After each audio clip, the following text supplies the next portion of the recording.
kind of gave me a renewed vigor because I was a little bit down that I couldn't get that domain name at the very beginning. But once the domain became available and I realized that I wanted to make a more of a organic shot at a lot of this traffic, I went ahead and doubled down on it. And now we're just over 60 episodes in. Most hosts never achieve the results they hoped for. They're falling short on listenership and monetization, meaning their message isn't being heard and their show ends up costing them money.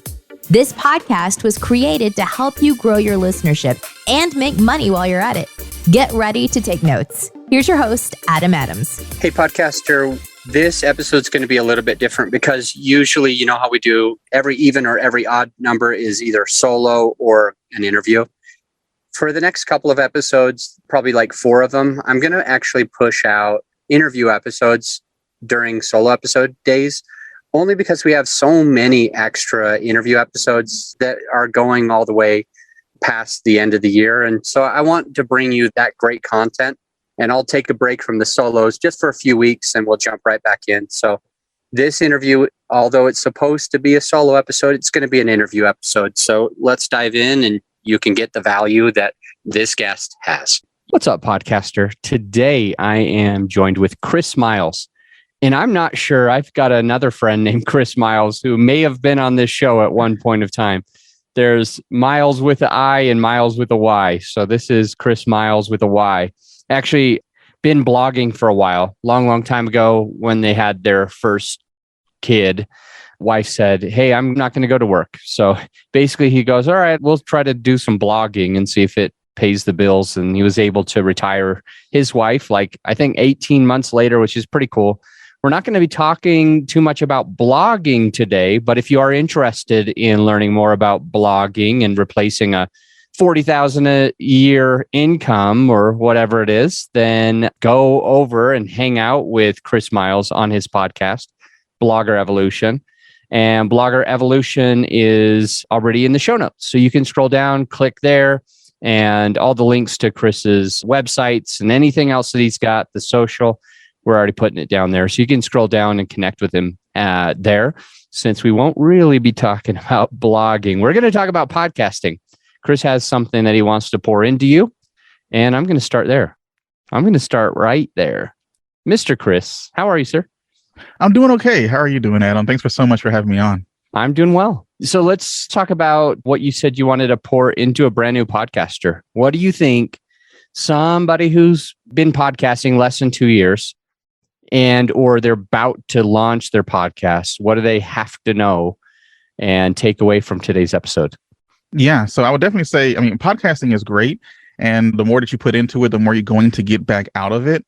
But one thing that whatever traffic source you happen to be using and you're building an audience, you need to have somewhere to send them. And one thing I like to call it is like a brochure type website or something so you can try to capture contact information so that you can continue to remarket to them in the future in some type of form or fashion. And then once you get them there, you can put them through any funnels you might set up or any products that you promote. Because actually just recently I saw on a YouTube channel, right? He is a huge YouTube channel. I think they have like millions of subs. And for some reason they got hacked and the YouTube channel disappeared. But because they had their website and they were still posting videos on their website, they didn't miss too much of a beat while they were fighting with YouTube to get their YouTube channel back up. But it's the same difference when it comes to podcasting. You want to have a central location that doesn't depend on Apple or doesn't depend on Google that you can send people to and be able to still have your audience and be in contact with them. Wow. Literally yesterday afternoon, I'm driving and I'm thinking about Jeeping. I'm just thinking about Jeeping. I wasn't driving my Jeep, but I wanted a Jeep. So I called my buddy and I was like, hey, what kind of radio did you put in your Jeep? And he started talking to me about it. And we actually manage his podcast also. So my team does all the stuff for his podcast. And so in passing, after talking about Jeeping and CB radios, ham radios, walkie-talkies, and being able to communicate with other Jeeps, he goes, and I just want to let you know that I think I've got that fixed. And I'm like, got what fixed? He goes, how my podcast was down. And embarrassingly enough, I didn't know that his podcast was down. For him, his podcast was down because his credit card expired. Wow. And so it couldn't pull. And I think it's Libsyn or Buzzsprout, whomever like he pays them to have his platform. They just literally took his podcast down until he paid. So they put him in the handcuffs and he didn't even have a podcast anymore. Unfortunately, didn't know that until he told me. But we were able to get it fixed after a few days. And apparently it's back up and running today. But I just spoke with him yesterday and called my team and tried to get that figured out. But with him, that's why his stopped publishing, is because his credit card expired. Yeah. And that's all. He didn't do anything wrong. But I've also heard of a lot of people who've maybe said a cuss word. They say shit and they forget to put the E on there. Yeah, explicit. they forget to put explicit language. And so now they don't have a podcast. So you're saying that this can happen for many different reasons. Yeah. And regardless of what that reason is, we need to find a way, like your friend who didn't really miss that much traffic because he already had people coming to his website. We need to figure out a way to do that. Yeah, for sure. Like, you got to remember, if you have a YouTube channel or whatever, or even if it's on, certain podcasts, the name of the website is first, and then it's .com/ and then your podcast or your YouTube channel or whatever. But the thing is, so that means you don't own it, right? At the end of the day, if your credit card's messed up, if it could be something completely innocent, and if you're not on it every single day, you may not even notice it for a while. But the thing with having your own website and then being able to, build authority on Google with it, especially if you include a blog, then you can really have somewhere that's yours that can't be taken away from you. And that's what you need to be able to build. Okay. So if we're going to build this, I'm actually going to your website right now. So I'm at bloggerevolution.com. Awesome. And that link is already in the show notes. A couple things that I noticed. First and foremost, I saw all of your brand colors, the reds, the blacks, and then it disappeared. Right before it disappeared, it said, get our workshop for free or something like that. I can't see it right this moment because then basically a landing page covered all that up. It's white and green instead of red and black. But what is this doing for you? I'm curious because, and after this, I want to ask, why do you have a podcast when you made all this money as a blogger? So get ready for that. But for now, I want to understand, like, if we're imitating you, if we're mimicking you, if we're copying you and doing what you're saying we need to do, we need to move everything so it's not just on the podcast and people can go to our website. I want you to be the example of the good website. So why did it change like this right in front of me? Yeah, and that's a great question because what you're looking at is a pop-up. As soon as someone lands onto the site, there's a pop-up that comes up, basically asking them to try to get that ethical bribe. What's in marketing, we call it a lead magnet, that try to get people onto your email list so that you can continue marketing to them in the future. And the reason why that pops up is, and this is what I teach everyone as well, is I don't want you to just follow exactly what I say or do. Be honest, I want you to split test it and see if it works with your audience. So one thing that I've done on my website is I have plugins in the background that are running. It's super technical, but not that technical, but super technical. But regardless, you set it up and you do what's called an A/B test. So for example, with you just now, you got one page. Someone else who logs in may not even see that landing page. And the whole reason is just to capture an email address. They might seem annoying, but to be honest, when you split test, I tend to get more leads and email addresses with having it versus not having it. So that's just one of the things you just kind of got to throw out there. I've had other niche websites where emails don't work that great with it, and trying to do a pop-up at the first time someone sees it doesn't do as great as it might seem. There's this thing, when it comes to traffic that you get to your website, a lot of people might come to your website, but you're only going to probably get a handful of email addresses. So, 97%, 98% of people aren't going to input that information. So that's 97% of people who are going to be gone forever, right? So you try your best to try to keep as many of them as possible so that you can continue to market to them, build rapport, and then hopefully help them with something in the future. Okay. Out of curiosity, why does it go like mostly red and black themed and then to mostly white and green theme. It's almost a complete opposite. Is that part of the split testing, or what should we be thinking if we're going to be doing what you're doing? Do we try to make it go a little bit off brand so it's definitely something different, or do we keep it on and just keep it all branded? What are your thoughts there? Yeah, exactly. That's exactly what it is, to be honest. It's the colors are a little off brand just so that they stick out, right? So when you think about it, you kind of get lulled into okay, I know what the color scheme is here. He's black, red, and white, especially looking at the Blog Revolution site, and you get used to it. But then if something is green, like off to the side, it's going to catch your eye.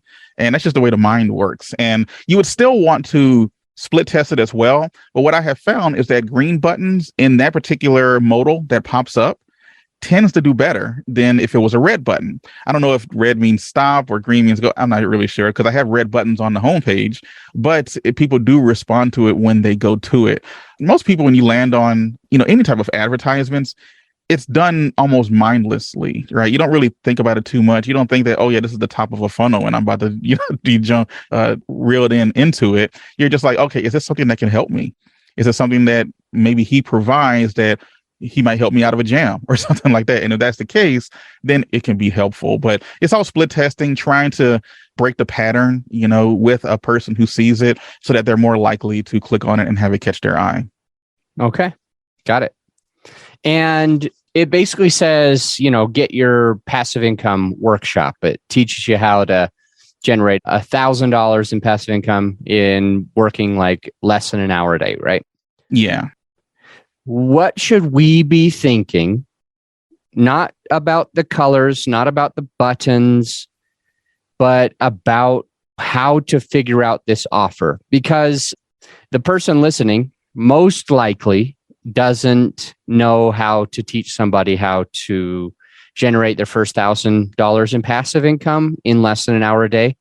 They've probably got some other type of offer. So how do they figure out what should be their offer? Yeah, that's a great question, Adam, because this is something that took me a long time to figure out. And I do not claim to be an expert, by the way, because one thing I've always learned is that, good landing pages aren't really just created from scratch. They're usually just honed in over time by a whole bunch of split testing based on the audience that sees that page. So usually when you're trying to craft a good offer, you want to think about what the ideal outcome would be. Like, what is it that you want people, that your audience wants? And if you can try to provide what your audience wants, but then take away a normal mental roadblock that we as humans just put in front of ourselves to protect ourselves, then it can make it a little less daunting. So you're thinking about the line that you see on there. It says, how to generate your first $1,000 in passive income with less than an hour a day.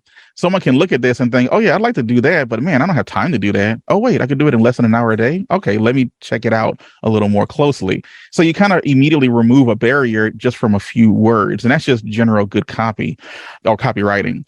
And I'm going to be honest, I learned a lot of this stuff from reading $100 Million Offers by Alex Hormozi. So it's a good book I definitely recommend that shows you how to craft a good offer. Okay. And out of curiosity, we will get to this part where it's like, is it blog or is it podcasting, or why both, here in a moment. Okay. I'm just thinking about crafting an offer, and I like this template. Get this good result without this hard thing. Get this good result doing it a different way than you expected. So it's generate $1,000 passive income. And that's a good thing. And working less than an hour a day. It's like, okay, cool. It's not going to take me too long. So I really like that. Your workshop, how do you end up making money if it's a freaking free workshop? They're not paying anything. So why do you have the offer? I think the listener's wondering that same question. Yeah, and that's an excellent question because it seems counterintuitive, right? You're just like, well, what do you mean you're going to give me something for free, yet I'm supposed to make money on this on the other side of it? Well, I mean, this is called a lead magnet, or what I like to call like an ethical bribe, to try to get your attention, get your information so that I can continue to try to help you in the future if you want the help, by the way.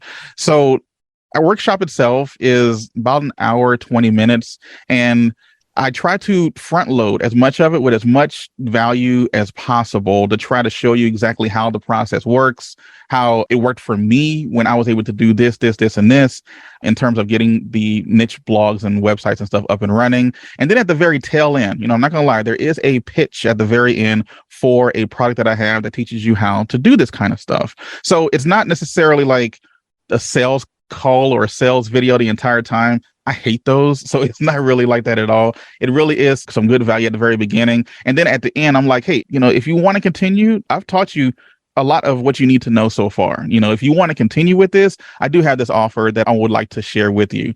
If not, you can get off the webinar. You can take everything that you watch and run with it if you'd like. But I do ask at the end, would you like to continue? And then go on from there. So I find that being as transparent as possible usually goes a long way. And by doing so, some people buy, some people don't. I'll be honest, the majority of people don't buy, but a lot of them, you build trust with people that way, and you can help them again in the future. So how much is the offer? An offer, maybe not even yours, but how much should our offer be? If we had a free workshop, Adam Adams has one about how to launch a podcast, free workshop, how to launch a podcast without breaking the bank, or how to launch a podcast that gets into the top 1% so you can be found, or something like that. Yeah. My workshop was free, and let's pretend I just copy you and I do tons of value, jab, jab, jab, jab, jab. And then I end with a right hook at the end that says, if you want to continue or let us help you with this, it costs what? How do we know what that price should be? Okay, Gary V. So what we do is, so that's a hard question, because how much should you charge is probably one of the biggest questions that you ever have if you come up with a coaching program or a course or something of that nature, because some people tend to undercharge, and then you got people who greatly overcharge. So you're like, where do you find yourself? And usually it all comes down to the perceived value of what it is that you're offering in the first place. How much of a jam are you helping somebody out of? So, for example, I have a colleague of mine who teaches people how to play piano, right? And he has a course that costs like $800 to show you how to teach how to play a piano. But he has a unique twist to it. He doesn't just say, do this without learning scales, or do this without, because the whole deal when you try to learn piano is like, sometimes you can do piano lessons with your Aunt Agnes for years and only learn how to play chopsticks, right? So what he does is he teaches you how to play popular music by just learning how to do chords. So he shows you how to do that kind of stuff in the very beginning of his webinar. And then at the very end, he has what's called his stack, where he shows you, I'm going to help you with this, builds up the value, even assigning a dollar value to it, so that it can be a certain value, but then marking it down to what the course creator or the coach would actually really want in order to keep with it. So, I mean, I know that's a long roundabout answer, but as long as you can build a perceived value of what it is, technically money doesn't matter, as long as you're going to answer or help the person out of the jam that they happen to be in. So it really just depends on that. But usually, if you want to sell a course where maybe interaction is at a minimum, from the course creator, then you probably would go anywhere from $0 to maybe $1,500, $2,000 at that point. I like to keep it around between 3 and 6 usually is a pretty good number. 3 and 600 is usually a pretty good number. If you want to get over that, like over $2,000, then at that point, you're probably going to want to jump on the phone, because not a lot of people are going to really come off of that kind of money without actually talking to somebody. So it depends on what you want to do, how you want your life to be in terms of selling whatever product or service you happen to be selling and promoting. And then from there, you decide, what your cost is going to be, or the investment for the people you be helping. Okay. All right. Well, does it make money? Like, let's just say our listener is thinking about doing some funnel that you mentioned at one point today. You got to have somewhere to send them. And I think that's your website or your landing page or your squeeze page or whichever. And then you mentioned, as you're creating your offer, you need to figure out what is the ideal outcome. Like, what do you want from this? And your offer was a free workshop, and the ideal outcome is that people continue on with you. If we're trying to figure out how do we make money, I know you said figure out the price by whatever you think the perceived value is. But how do we know, like, if we're going too high or too low, or wasting our time, or if we're charging too much and nobody's going to join, or if we're charging too little and everybody's going to join and then we're going to have to fulfill stuff? Is there a way to think around that? Yeah. So there's this thing that's called cost fluidity or price fluidity, meaning that you don't necessarily have to stick with the same price that you always have. People pay different prices for the same thing just because based on the circumstance or whatever happens to be going on, what time of year it happens to be. When you go to the store, one thing can be one price. You go to the next week, it could be a completely different price. So one thing that I always recommend people do is when you are first getting started, throw a price out there that you feel okay with, that you feel your time is worth and how much you're going to be putting into it. You don't want to feel as though at the other side of it, man, I don't feel like doing it, or I don't feel like helping this person anymore. And if you look back at it and think, well, it's because you feel like you might be wasting your time, then that might be a reason why you might need to increase prices at that point. But it really just depends on putting a price out there and then throwing some traffic at it. See how the audience reacts. If the market reacts the way that you would like them to, then just keep going with there and don't touch it. But you still want to, at some point, maybe test it by lowering the price, see if everything increases. Then you might want to increase the price, see if everything increases. And then you have the old wise saying that people who pay attention, so sometimes you think if someone doesn't usually value something that's free. I mean, I typically do, but a lot of people, some people may not. So if someone spent $100 on something, and then the fact that they are either going to be successful with it or not might depend on how much skin they have in the game versus somebody who might have put down $1,000 or $2,000. They're more apt to want to work to get that investment back. If you're working on a make money type offer, by the way, if you're doing like teaching piano, like we were talking about before, that would be a little different. You probably wouldn't have a product that would be that price unless you were just trying to completely market to a certain demographic of people. Yeah. I was once trying to learn something. I don't even remember what it was. It might have been in real estate or business or advertising. I don't recall. All I remember is this sad thing that an ad came up and it seemed like it was, $15,000 worth of value for $19.99. So I said, no brainer, going to buy that. Bought it for $19.99. I have not once ever logged into that. And I think it's because I didn't value it. Yes, you said people who pay attention. Yes, I did pay, but it didn't hurt. That amount of money didn't hurt me. $20.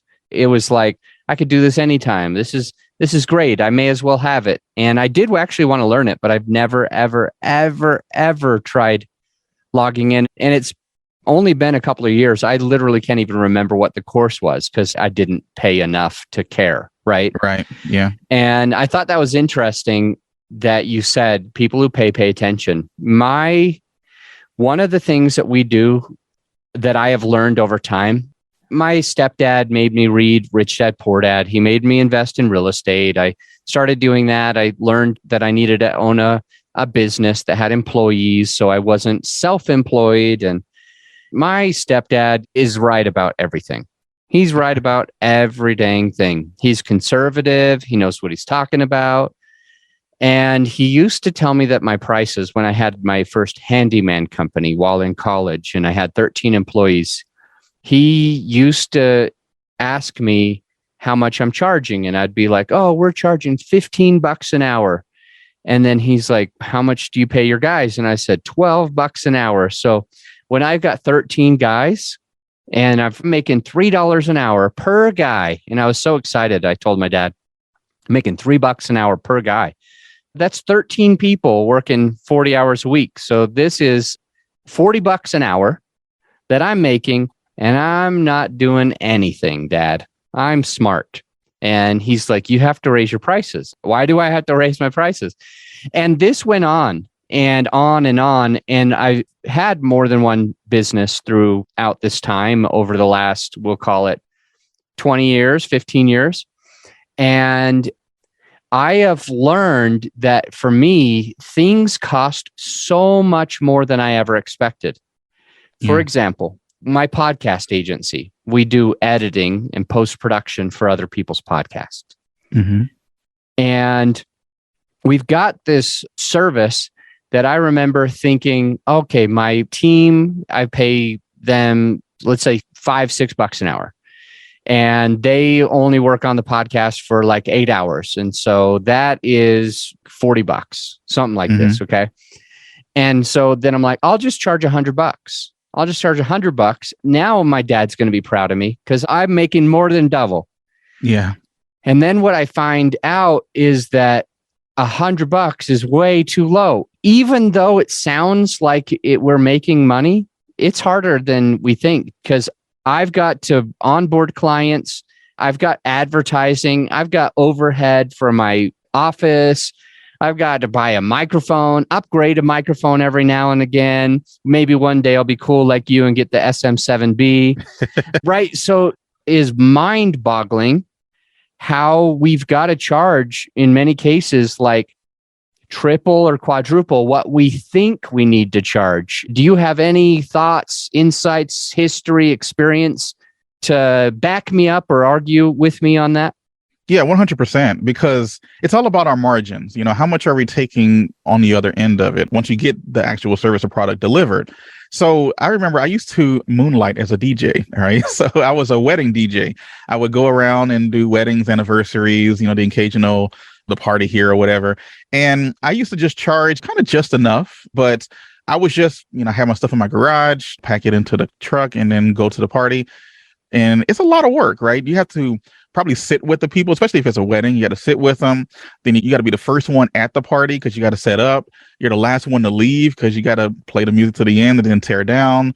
And what if I blow a speaker or something, you know, while I'm there and I'm only charging like bare minimum just for my time? At that point, I'd be losing money and there will be no point in me to do it. Now, when I go do a party, I'm sitting there barely into it because I know that I'm losing hundreds of dollars just from doing the party.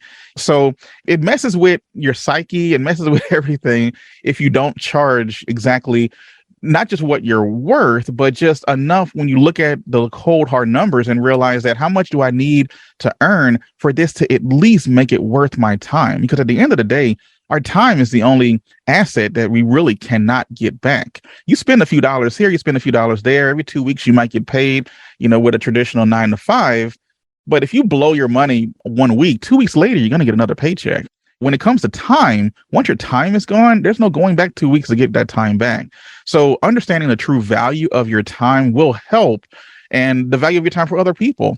Just another quick one. I have someone who will edit a YouTube video for me, and technically I could pay them $100 an hour to do it, and it would still be worth my time to do it because of how much time or how much my time is actually worth. So you do want to come up with a good number that will make everybody happy, you know, in terms of getting the process taken care of and done. Plus, you want to get someone who's going to do good work, make them feel good about doing it. And especially when you get to hiring people, that's one thing you got to keep in mind as well. But yeah, you don't want to undervalue someone just by how much you're paying them. Okay. All right. I've been wanting to ask this question, Chris. Shoot. We're going to take a quick break. And when we get back, I want to find out, why do you have a podcast if you made so much damn money blogging? We'll be right back. Hey, my friend, as you know, this episode is sponsored by my company, GrowYourShow.com. We want you to be able to have the best tools at your disposal without costing you a whole arm and a leg.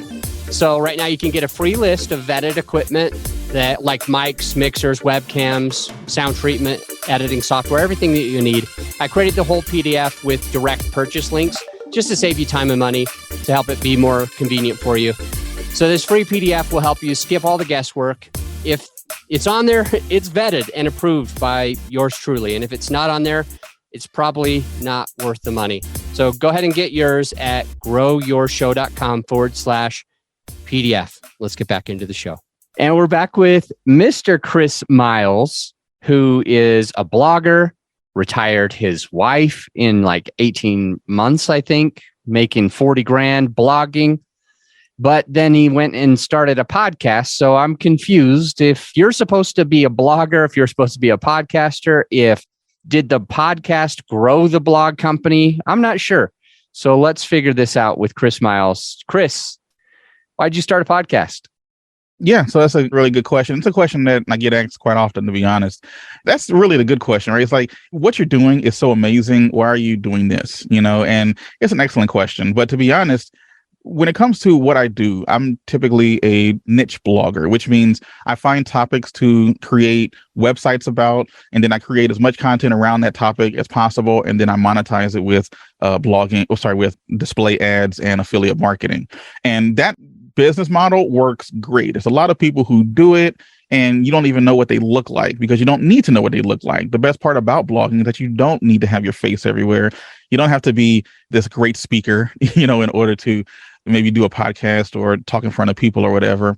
But one thing that I did in college, one of my majors, I guess you could say, is communications. I've always been pretty good at just speaking and talking to people and teaching things. And people tell me that I break down things very well to the point to where almost anybody can understand it. In fact, in one of my trainings, I mentioned that I can teach a baby. I feel like I can teach a baby how to do, certain things in terms of blogging. So because I do tend to express myself well and try to explain things in a nice, simple fashion, I went ahead and gave it a try. After I think I started blogging in around 2015, and then maybe around 2018 is when I started a brand to where I just started showing other people how to do the niche blogging as well and seeing if they would like to do it. At the very beginning, it was just me kind of just helping a few people. And then a few more people asked to help, a few more other people asked to help. Then I started creating videos on it. Then after creating videos on it, that started to grow a following on YouTube as well. And then eventually, instead of promoting someone's stuff all the time, I decided to start promoting my own stuff because as great as affiliate marketing is, the one drawback of it is that if they change something on their side, you're going to have to just live with it because you're promoting it. So I got tired of promoting something, then they change, and then now I didn't feel great about promoting them anymore. So I went ahead and started creating my own stuff on how to do this stuff as well. So just for full disclosure, I make more money with the niche blogging than I do with the actual coaching because I try to create things in a way to where I don't have to do as much with the coaching. And then I started doing the podcast with it as well to try to create another revenue or a stream of leads into it as well, just to get with that. And to be honest, I think I like podcasting more than I have been YouTube, recently. So I'm now up to around 60 episodes of Blogger Revolution, and I'm just building that brand on top of building the other business technically with the niche websites. So hopefully that makes sense. So here's what I'm hearing. You're a true natural born entrepreneur. Yes, I'm a serial entrepreneur. I always want to see what's up. You always want to expand yourself. You always want to try something new, see how it works. You're willing to try it, dabble, figure it out, prove a concept. And also you see a lot of value and benefit in multiple streams of income. So for you, you've got the stream of income through blogging and selling those ads. You've got another stream of income with your coaching and your courses. And then you've got another stream of income from some of your content as well. Is that kind of what I'm hearing? Yeah. They always say you want to have as many streams of income as possible, especially when you're an entrepreneur. I've been, like I said, a serial entrepreneur, as I'm sure you probably are. Even when I was like 5 years old, maybe not 5, maybe more like 8 or so. I remember like getting candy from school and then going door to door. I think the candy only cost like $2 or $3, but I'd sell it for like $6 and be able to try to keep the extra money. And the school didn't tell me to do that. And people look at the kid and be like, "Oh, that's a cute face. Here you go." They wouldn't really fight with it too much. But I've always been the type that had something going in the background. And I didn't take a lot of it seriously, to be honest. A lot of it didn't do well enough to justify continuing to do it until I found out that we were pregnant with our first son and I needed to change a few things. And I had to make something happen. I had no choice. Back was against the wall. My wife wanted to quit a job. It was a whole bunch of stuff. So once I finally had a real reason to continue moving forward, that's when I stumbled across affiliate marketing and blogging, and things were starting to take off from there as well. And once you became the entrepreneur, once you became the true one that, had a business that actually was working and running pretty well, then you start to become more aware of the holes in your bucket, right? When you're working a traditional 9-to-5, if you break your leg, then you won't be able to work. And that might be your only stream of income. But when you're an entrepreneur, you're almost ultra aware of it because if it doesn't work, you might have to go back to work. So I always try to build up one traffic stream of traffic over here. And if this one were to fade or go down or whatever, hopefully I have another one that's rising that I can double down on until I can figure out what's wrong with the other one, you know? So having the multiple streams of income and multiple streams of traffic coming in helps to insulate my business. Yep. Good stuff. I'm glad you went through that. Here's what I want to know. Did you fail at anything with your podcast? Like, did you just do something crappy and learn your lesson and you can share that with our listener? Or did you just do something totally amazing and it really worked and you need to share it with the listener? Yeah, no, I definitely have more failures than wins over here. But the beautiful part about what we do, Adam, is, you know, you only really need to win once and then things will start really figuring it out. But no, I had a few major blunders. And one in terms of the podcast specifically, you know, is when I first started it, I didn't have a course or really anything to follow. There was this guy who talked about podcasting and I followed him and kind of just listened to his free stuff and went from there. So I started up the podcast. I got like maybe 20 episodes in, I gave up on it. You know, it was all solo shows. Well, actually, there was a couple of interviews, but it was mostly solo shows. And I just was working on this. I was working on that. Everything was just kind of reaching ahead. And I realized, okay, something's got to fall while I concentrate on this. So while I was concentrating on learning Instagram ads and all of that fun stuff, the podcast ended up kind of falling from the wayside. So about maybe 9 months to a year passed by. And after I had figured out, you know, a lot of the paid advertising side of things and constantly coming up with new videos and new ads and throwing it out there, my ad account got shut down over at Facebook. And it scared me because the thing about paid advertising is the second you stop paying for it, the traffic stops, right? So I needed to figure out, okay, maybe I should concentrate more on organic. Now, I made a decent amount of money with it. Don't get me wrong, with learning the ad side of things, but I thought to myself, I need to figure out more organic strategies. So I went back and resurrected the podcast. Another big reason why is because the domain name that I wanted at the very beginning wasn't available.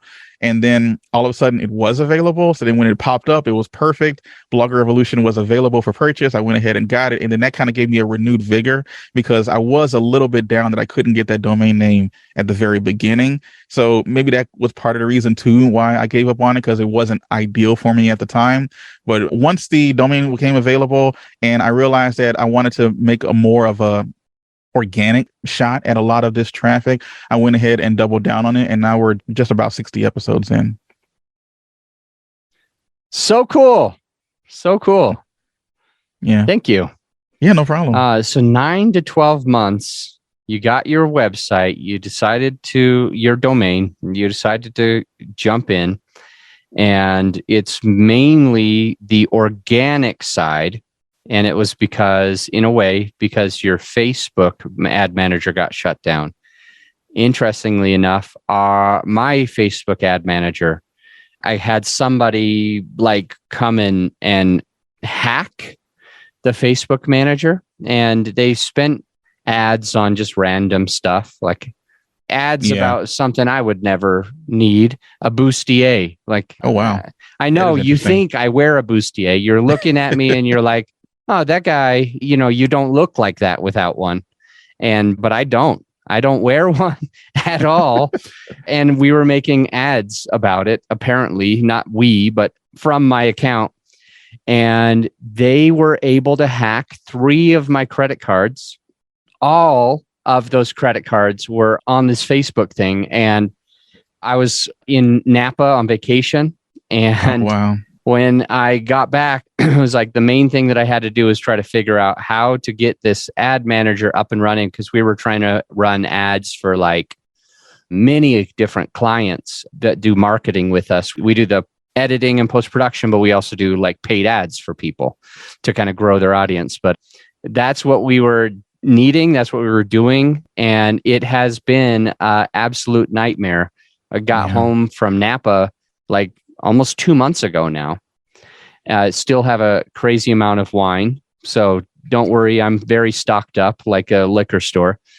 But at the same time, it was a little hard to figure out that ad manager stuff. So you've learned multiple streams of income, multiple streams of revenue, multiple directions, multiple ways. And one big takeaway, I think, for the listener is the organic side and the paid side. And it might be good to have both and be able to try to control both, because you never know when one of them comes off. We started today's episode with a thought of YouTube could be taken down for any reason. Yeah. A podcast might possibly get taken down for cussing or for having your credit card lapse. You just forgot to update it, and now all of a sudden you don't have a podcast and you're freaking out. And so it's good to figure out, how do we do multiple different things? And another big takeaway that I've gotten from you today is one of those things that we need to do is having a way for the traffic that comes from our podcast to go straight to our website or landing page, so that we can have a free offer. And I don't remember what you called it. I'm going to call it a lead magnet. What'd you say? Ethical bribe? Yeah, ethical bribe, just to try to get it. But lead magnet, it doesn't always have to be free too. You can do a low ticket offer in the front or something like that. There's a few options that you can go with. Yeah, and that helps you so that you are in contact with your people. Exactly. Like your guy who had a YouTube channel, lost the YouTube, but it was not terrible because he had people already knew that they could go to his website. And so he still got that traffic. Yeah, your true friends are going to look for you when they're trying to get you. Appreciate you. Thank you for coming on. It's Blogger Evolution. I was going to say revolution, but there's not two R's. Blogger Evolution, and that's bloggerevolution.com. His website's in the show notes. His bio is in the show notes. Probably his lead magnet for you is in the show notes. And you might want to just get the lead magnet anyway, so that you can copy this guy, so that you can see what he's doing, how he's doing it. Obviously, he's been doing it for a minute. He's done a lot of research at it. And so you might just go ahead and throw your email in just so you can see what he's doing. You never know. So all of that information is in the show notes. Chris, there is one thing, it might be on your mind now, or it's about to get in your mind. What do you want to leave a new podcaster with today? Something we haven't talked about. Yeah. So one of my favorite phrases is do something now that your future self will thank you for. And another one is, I tend to fear regret more than I fear failure. So when I go into the future and future me looks back and say, man, I'm glad I at least tried. Even if it didn't work, I'm glad I at least tried. I would rather that than nothing. Because a big reason for this was, so my wife and my son can be around me. And I didn't want to be the guy I was just here to be gone 12, 15 hours a day, come back and they're like, oh, who's this guy? I didn't want that. So I fought hard for it. And I figured when my son was like maybe 1 or 2 at the time, it's like, let's go ahead and give it a try. Let's quit. Worst case scenario is if I can stick around until he at least goes to school, then could have at least been there for his most formative years. And that's now been almost 4 years, and we're still going strong. Awesome stuff. We will let you go from this episode, but I don't want you to go anywhere. You need that info. Don't go anywhere. I'll see you there. This is serious. Don't go. Now that you've gotten whatever value that you feel that you got, the actionable takeaways, you need to implement the stuff that you learn. If you remember me talking about bird church once, and they learn how to fly, and then they walk home, I don't want you to walk home. I want you to fly home. So take the steps, take the actionable steps for your benefit so that you can become a better podcaster. That's the only thing that I ask of you. And I'll see you for more actionable tips on the very next episode.